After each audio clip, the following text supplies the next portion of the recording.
Well, good morning, campers. So I had some time and I thought I would do a quick review, maybe not so quick, of the Oregon Coast Trail. It was a great trail. I think people who will go out and try it will just really enjoy it. First off, I bought this book, The Oregon Coast Trail by Bonnie Henderson. I also bought it on a Kindle, so I could read it on my phone. I'm not going to carry this, but it was good in the van.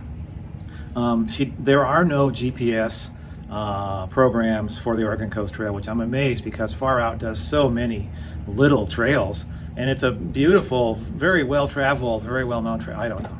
It would be so helpful to have comments from other people about how the creek crossing was, or everything, how the trail was, but there's not. So I started out on July 5th, and I think that's a good time. It seems like from the first 2 weeks of July, it's still foggy in the morning. It didn't rain on me with any kind of real, rain once. It was incredible weather. So July and August are the times to go out and do it. I think it's okay to start in mid July.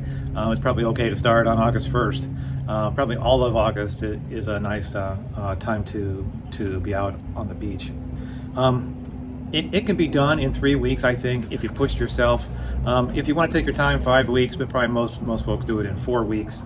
I started at Warrenton. Warrenton is just west of the town of Astoria on the Washington-Oregon border on the Columbia River. So the first day there, the beach is just incredibly wide. The sand is just perfectly compact going into Seaside. So the first half of Oregon, the beaches are the sand is amazingly compact. It's like walking on a sidewalk. And I would bet, if you measure, I've not looked this up, but probably 80% of the coastline of Oregon, it has sandy beach. Just amazing. So different from Northern California, where probably 20% of the Northern California coastline has sandy beach. A good point is you always want to walk south. Man, in the afternoons, the winds might be 25 to 30 miles per hour from the northwest. So you're walking south, you're going to be getting hit from your right back. It's so much easier to walk with the wind and I can imagine walking into the wind, everything's getting blown. You would have to almost wear goggles because the sand is so wildly blown in those kind of winds. Oregon does number the beach access pass. So at Warrenton it's number 1, and the last one I saw before California was 197. So those are good to kind of plan to know where you are or plan how to get on or off. Hotels or inns or that kind of thing. Bonnie says in her book that some people don't carry a tent, don't carry a bag. They just walk from hotel to hotel or motel or inn or bed and breakfast. I can see that it'd be pretty easy in the northern half of Oregon, and it might be a little tougher in the southern half. There's still bed and breakfasts, but boy, you're looking at $200 a night. Hotels on the Oregon coast or the California coast are not cheap. I think the cheapest one I found was like $80. So that's a good deal. But I never saw a really dumpy place. They're all pretty nice. So if I stayed at a hotel, I stayed at the cheapest place in town, and it was always nice. Sometimes it was super nice. Cell phone coverage. I have Verizon, and I'd say I got cell phone coverage 90% of the time. At least maybe one bar I could still text. There were times when it was just great out in the middle of nowhere. But I would recommend Verizon. I think from being across the country on trails, Verizon seems to be the most stable carrier-wise. Navigation. I use Gaia and I use All Trails. Those are both subscription things. They're both really good. And I use Bonnie's book. So between Bonnie's book and then even Google Maps and Gaia and All Trails, I could always pick out a trail or find out where would be the best way to go. Sometimes it was really handy to use Google Maps and then put the satellite view on the map itself, so I could see trails and that kind of thing. Tides. I use the NOAA, NOAA app on my phone, and that just gives you a nice sine wave of when tides are high and low. What's frustrating when you read, don't cross it at high tide. What is high tide?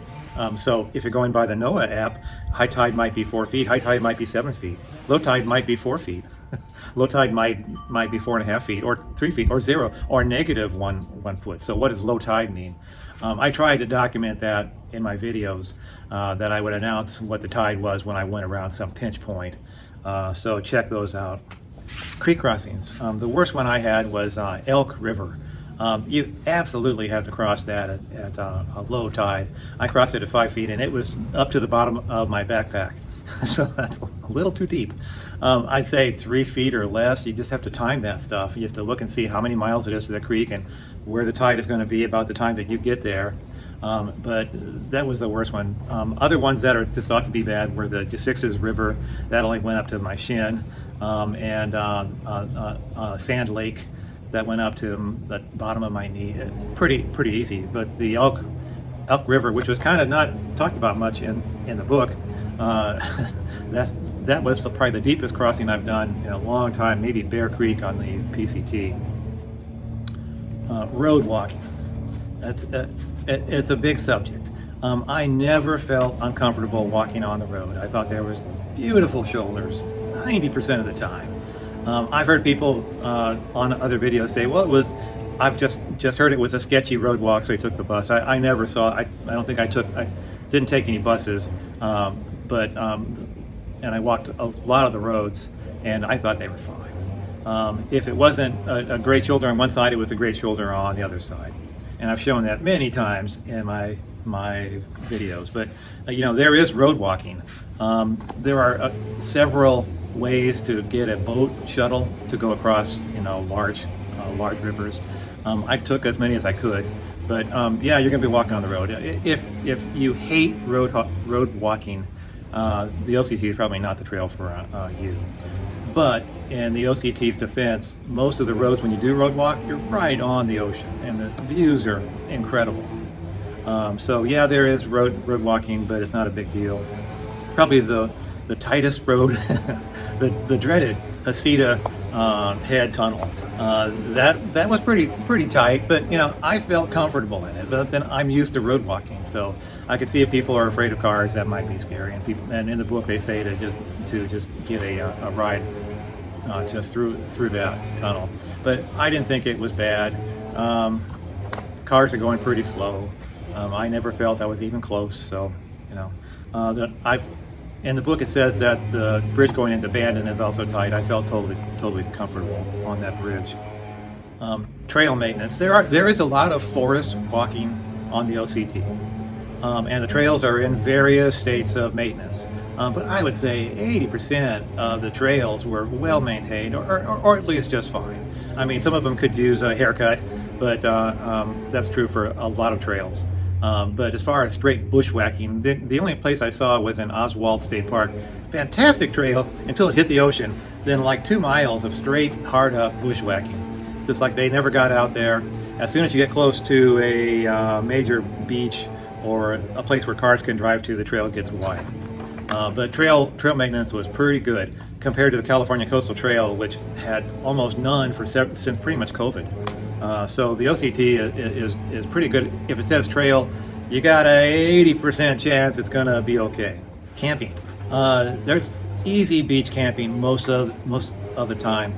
The beaches are so wide. I mean, they might be 200 yards in spots, and they usually back against a forest or that kind of thing. So it's pretty easy to go back in there and camp. You're not supposed to camp near towns or near state parks, but that's pretty easy to avoid. There are lots of what's called bike and hike spots, which are usually in an RV camp or a state park, and there are places that just have like a campsite and maybe a picnic table. There's no power to them or that kind of thing. They're like $8 to $10, and towards that, if it's $8, you might want to carry 3 or 4 checks with you in case you don't have $8 exactly. You've got a 5 and a 10. I hate to give them a $10 for an $8 campsite. Anyway, those are super easy. It's like 8 to 10 little campsites, usually at the edge, but you have access to flush toilets and showers, and there is potable water there. So those are a real good way to kind of plan where you're going to stop. Camping on the beach is not as romantic as you think it is. It's really hard to put up a tent. Yes, you could cowboy camp if you want to, but there's always blowing sand. So it's not as great as you think it would be. And if you can find a place to walk inland some, where there's actual dirt, it's going to be a lot easier. And also, trying to erect a trekking pole tent in sand is not the easiest thing, because you've got to do all kinds of jump through hoops to make sure that your lines don't pull out during the night. Towards that end, I would say a freestanding tent like a copper spur is going to be so much better than like a duplex or any other trekking pole tent. Drinking water. Usually there's a town every 10 miles or something. So you go to a gas station, you get all the water you want. There are a few sections like the Seven Devils recreation site, which had no potable water at the site, but there's a creek right there, and I found the creeks to be very good. Some are coming right out of the mountain. Now, you don't want to drink from a creek that's right on a town or right above a farm, but that's not too common there. So if you're going to filter water, I found it to be pretty good water, but do bring a filter. Pooping, where do you poop? Well, on the beach. But as I say, a lot of times you come through towns and there's a public restroom, or there's a gas station that's got a restroom if you buy things, or there's a beach access. Usually there's a beach access toilet or porta potty. But if nature calls and you're a long way from just any of that, the sand. When I was on the Lost Coast, they say to just go out and where the sand is wet, dig a hole and poop there. That always sounded kind of weird, because it's like, well, you're pulling your pants down in the middle of the beach. But there's nobody around. I mean, there might be nobody for the next mile or two, and front or back. Then it doesn't matter.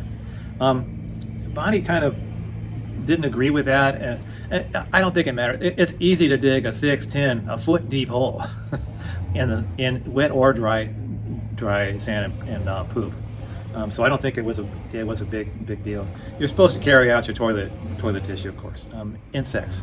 Well, there were no flies, and I only had really one mosquito land on me north of Bandon in the public RV park. So I don't really think you even need to carry insect repellent. Poison oak.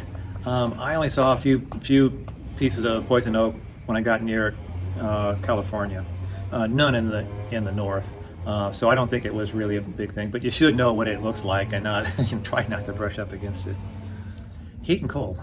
So I was never hot and never cold. There were times when the wind was chilly. And it's blowing so hard that the wind chill from it is a good deal. But all I had was my basic white sun shirt and a mid layer. I do have a raincoat which I could put on over that as more like a wind shell, but I never felt the need to do that. I do have a merino wool sleeping shirt. I could put that on too, but between all those things, it was always enough. I used a 40-degree quilt, and I thought that was fine. You don't need a 30 or 20-degree quilt. 40 is fine. Shoes. I don't see the need for boots on the Oregon Coast Trail. I know some books talk about them. It would just be such a big pain to do that. You do take off your shoes several times, maybe twice a day some at times. And when boots get wet, they'll just hold that water for a long time. So I used Ultra Temps. And the thing about my only caveat on trail runners is make sure that the mesh on the trail runner is not too big to let sand in. I'll show you. Here's my old temp. And if you look real close, the there's a pretty good amount of porousness there. So the sand gets in between the top layer and there's 2 layers, and it fills up this. It does work its way out too, but check that on your shoes first. I mean, I thought, man, I'd like to change them, but I'm not going to change them I would just, you really can't walk in temps more than 50 feet in soft sand before you have to stop and kind of, what I would do is just see, I can still get sand out of it. I would just sit there and kind of beat the sand out of the shoe, and I'm still getting sand.